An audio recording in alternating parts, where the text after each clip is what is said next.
Shalom shalom, this is Apostle Francis Goel. Karibu katika podcast yangu, na leo tunaangalia gharama ya kupata heshima na utukufu. Gharama ya kupata heshima na utukufu.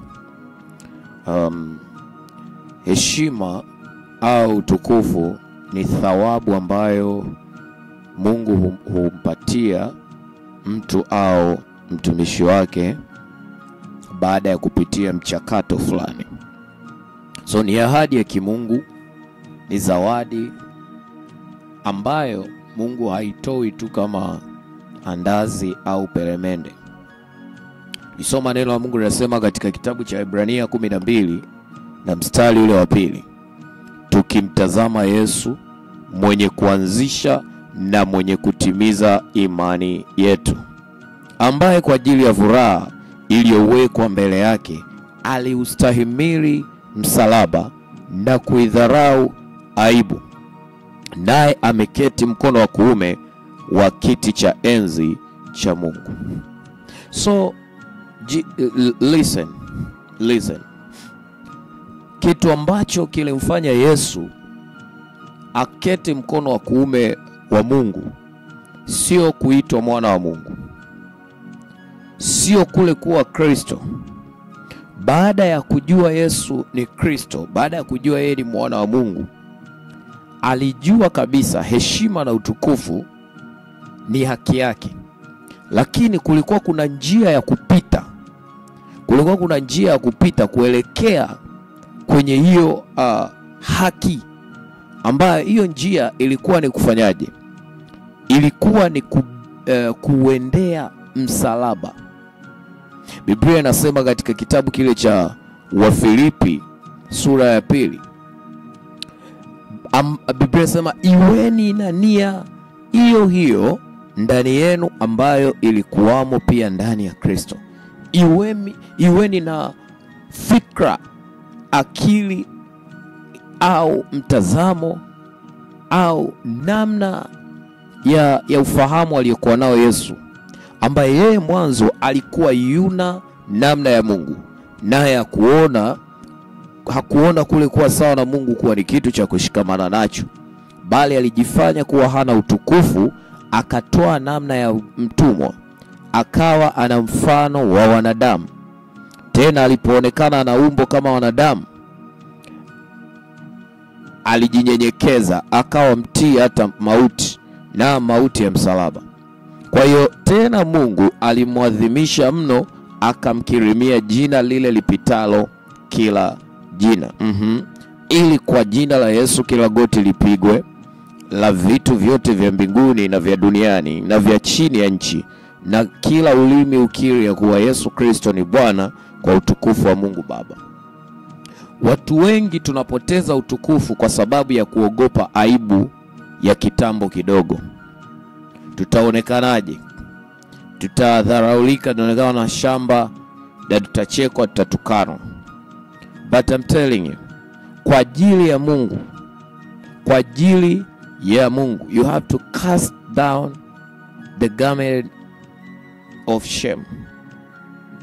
Yesu Kristo hakujali sana watu watamuonaje baada ya yale ambayo yatatukia kwa mateso aliyopitia na vitu vyote. Alichuchumilia ile ahadi ya thamani aliyokuwa amepewa na baba yake, ya kwamba atakapo ushinda msalaba, atakapoweza kuvuka vikwazo vyote ambavyo vilikuwa mbele yake, mapingamizi makuu ya watendao dhambi juu ya nafsi zao, basi Yesu akuzimia moyo. Hata alipofikia kwenye ile pointi kabisa ambayo anasema, Baba, ikiwezekana kikombe hiki kiniepuke, bali sio vile mimi ninavyotaka kwa mapenzi yangu, bali mapenzi yako yatimizwe. Still Yesu msimamo wake ulibaki ni kwamba kama ni mapenzi yako mimi kufa aina hii ya kifo, kama ni mapenzi yako mimi kupitia kikombe hiki cha mateso, basi nitabaki kwenye line ya kuyatimiza mapenzi yako na kufanya moyo wako uwe na furaha.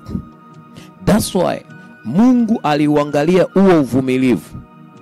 Mungu aliheshimu sana huo utumishi wa Kristo. Unajua mahali fulani Biblia inasema hamjafanya vita hata kumwagika damu mkishindana na dhambi. Hamjafanya vita. So kuna bidii ambayo mteule au mtoto wa Mungu unatakiwa kuwa nayo siku zote, consistently, persistently, bila kuchoka, bila kuacha, bila kukata tamaa, bila kuishia njiani. Uendelee, kwa sababu kuna kitu cha thamani unakitafuta ambacho even the world can't give you, can't offer it to you. Kuna kitu cha thamani ambacho ulimwengu hauwezi kutupatia. Na hicho kitu tunachokitafuta ni taji ya utukufu na heshima, taji ya uzima wa milele, taji ya kushangilia baada ya machozi, baada ya kilio. So taji ya kuketishwa mkono wa kuume pamoja na Yesu Kristo, ambaye naye alishinda akaketishwa mkono wa kuume pamoja na Baba. Kuna utawala usiopingika ambao unakuja baada ya zamani hizi kuisha. Katika zamani zile, watakao tawala pamoja na Kristo ni wale walioishinda aibu ya dunia. Kuna kitu kinaitwa aibu ya ulimwengu. Biblia inazungumza, ninapenda sana maneno ya Mungu yanavyosema katika kitabu cha Wakolosai sura ile ya pili nadhani, na ule mstari wa 13, na ninyi mlipokuwa mmekufa kwa sababu ya makosa yenu na kutokutahiriwa kwa mwili wenu, aliwafanya hai pamoja naye, akisha kutusamehe makosa yote, akiisha kuifuta ile hati iliyoandikwa ya kutushtaki kwa hukumu zake, iliyokuwa na uadui kwetu, akaiondoa isiwepo tena, akaigongomea msalabani. Akiisha kuzivua enzi na mamlaka na kuzifanya kuwa mkogo kwa ujasiri, akizishangilia katika msalaba huo. Listen, kuna hali ya unyenyekevu ambayo tunapaswa kuitambua na kuwa nayo genuinely kama watoto wa Mungu. Kwanza, unyenyekevu ambao Mkristo na mtu wa Mungu anatakiwa kuwa nao ni ile kutambua kazi tukufu ambayo Yesu Kristo alifanya miaka 2000 iliyopita. Narudia tena. We have to understand and to appreciate and to recognize, the wonderful work of Christ he did on the cross 2000 years ago. Ili Yesu aweze kushinda vita iliyokuwa mbele yake, ilimgharimu kuidharau aibu. Kuna vile wakati unatimiza wajibu wako au kusudi la Mungu kwenye maisha yako, kuna vile dunia ambavyo itakuleta kwenye mitazamo yao na itakuleta kwenye akili zao. No, just go with the mind of Christ. Kama unataka kushinda, lazima uchague kwenda na akili ya Kristo. Inawezekana ushindi wako, kuna vitu ambavyo vinakuzunguka na unatakiwa uvipuuzie, unatakiwa uviache, uvipe kisogo. Biblia inazungumza katika kitabu kile cha Timotheo wa pili sura ya 2 na mstari nadhani wa 19, sasa, lakini msingi wa Mungu ulio imara umesimama, wenye muhuri. Bwana awajua walio wake, na tena kila alitaje jina la Bwana auache uovu. Basi katika nyumba kubwa havimo vyombo vya dhahabu tu na fedha tu, bali na vya mti na vya udongo, vingine vina heshima na vingine havina. Basi ikiwa mtu amejitakasa kwa kujitenga na hao, atakuwa chombo cha kupata heshima, kilichosafishwa, kimfaacho Bwana, kimetengenezwa kwa kila kazi iliyo njema. Listen, kanuni ya kupata heshima kwa Mungu haijawahi kubadilika. Heshima sio prayer point. Utukufu kwa Mungu sio prayer point. ni kufanya nini? Ni kujitakasa, ni kujiconsecrate, ni kujitenga kwa ajili ya Kristo. Kuna mambo unapaswa uache, yanaweza yakakupa heshima ya muda mfupi hapa duniani, lakini yakakupa aibu ya kudumu kwenye umilele unaokuja baadaye. Biblia inasema Yesu, kuna watu ambao watakuja kwake, watamwambia Bwana, sisi tulitoa pepo, tulifanya unabii kwa jina lako, tulitoa pepo kwa jina lako, tulifanya miujiza kwa jina lako, lakini atawaambia wazi kwamba sikuwajua ninyi, kama ondokeni kwangu ninyi mtendao maovu. Chochote kile kinachowapendeza watu lakini hakimpendezi Mungu, that is evil, that is wickedness. Huo ni uovu, huo ni uovu. Unataka kupata heshima mbele za Mungu, jitenge na watu ambao hawamheshimu Mungu. Jitenge na watu ambao hawaheshimu amri na sheria na kanuni za Mungu. Unataka kupata heshima kwa Mungu, idharau aibu ya dunia. Aibu ya ulimwengu ni ile hali ya kuona watu watanionaje, ni ile hali ya kujifikiria itakuwaje. When you think of the Lord's cross, ukiufikiria msalaba, mzigo mkuu wa mtu ambaye ni matunda ya wokovu, ni neno wa Yesu. Keep pushing and keep doing the word of God. Keep doing the good works of God. Endelea kuliishi na kulishika neno la Mungu. Ipo baraka na thawabu ya mtu ambaye analisoma, analisikiliza na analitendea kazi neno la Mungu. Hata kama dunia iko kinyume, dunia iko mashariki na wewe uko magharibi, but I'm telling you, wao ndo watakuja kusema alikuwa sahihi. Usiwe unajiedit na kujikosoa mwenendo wako wa maisha ya kumpendeza Mungu kwa kuiangalia dunia. Biblia inasema katika kitabu cha Warumi sura 12, anasema kwenye mstari nadhani ni wa pili ule, Warumi sura 12:2 anasema, wala msifuatishe namna ya dunia hii, bali mgeuzwe kwa kufanywa upya nia zenu, mpate kujua hakika mapenzi ya Mungu yaliyo mema, ya kumpendeza na ukamilifu. You see that? Msifuatishe namna ya dunia hii. Kuna namna ya dunia, na hiyo namna ya dunia ukiifuatisha automatically itakuonyesha kwamba namna ya Mungu sio sahihi, au namna ya Mungu iko ya kizamani. Haifai sana. For now dunia imekuwa upgraded.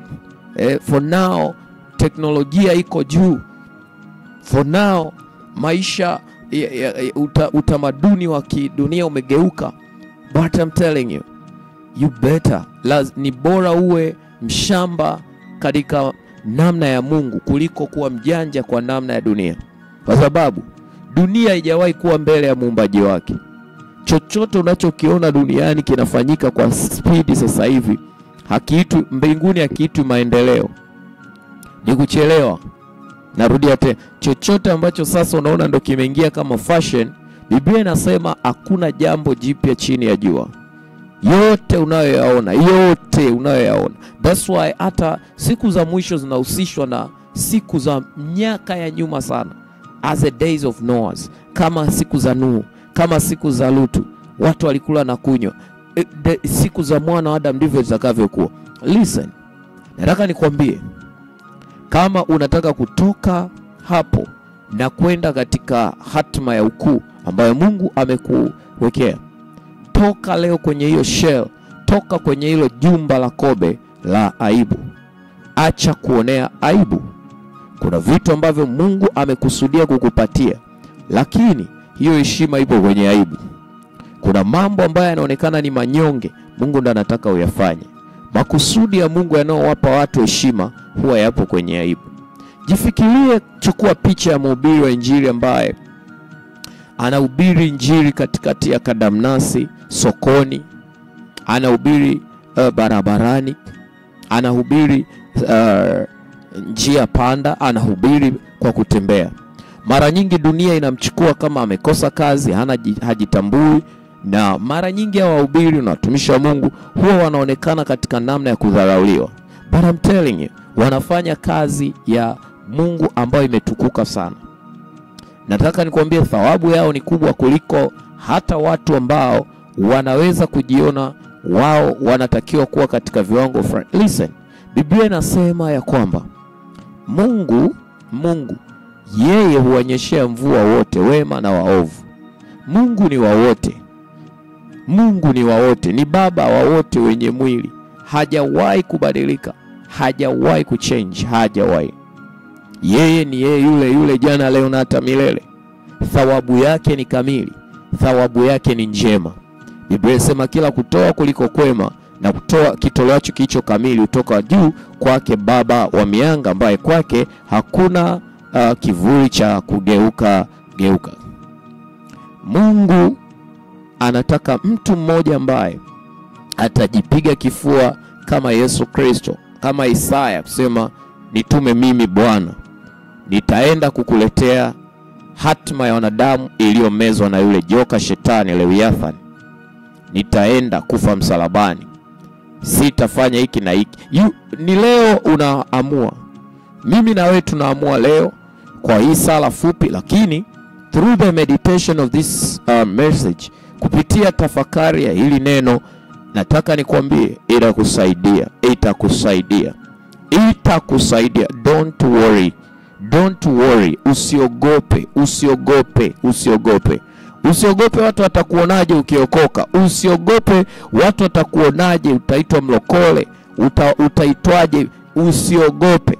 Kitakacho kusababisha upishane na thawabu yako ni aibu. Dharau aibu. Biblia inasema Yesu aliidharau aibu. Moja wapo ya kitu kilichomsababisha Yesu kuweza kuketi mkono wa kuume wa kiti cha enzi cha Mungu ni kustahimili msalaba na kuidharau aibu. Wakati mwingine njia uliyokusudiwa kupita na Mungu ni bora hata kama haionekani nzuri. Biblia inasema njia ya kwenda uzimani imesonga, lakini njia ya kwenda upotevuni ni pana. Inaonekana kuwa njema, inaonekana kuwa ina fursa zote, inaonekana kuwa ni rahisi, shortcut. Lakini Mungu njia yake, huwa nawaambia watu tangu miaka ya nyuma, kwenye chuo cha Mungu lazima upite kila darasa. Mungu sio mzazi wala mwalimu ambaye anadekeza mtoto when it comes kwenye nafasi au kwenye eneo la kumwandaa mtoto.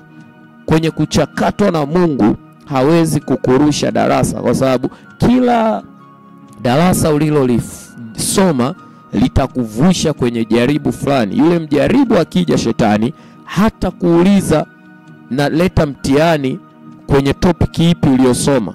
Niliwahi kuambia wanangu mahali fulani kwamba ukiwa kwenye mtihani wa taifa, mtungaji wa mtihani anaassume umesoma topic zote. Kwa usichokisoma hakikusaidii kufaulu swali la mtihani. Nataka nikwambie leo, dharau aibu, stahimili msalaba. Hata Yesu alisema mtu yote akitaka kunifuata na ajikane mwenyewe, ajitwike msalaba wake na anifuate kila siku. Sema, Bwana Yesu, asante kwa neno lako.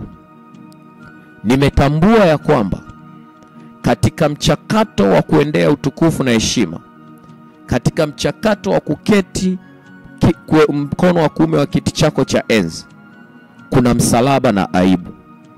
Tangu sasa, tangu leo, mimi kwa jina langu nipo tayari kustahimili msalaba na kudharau aibu.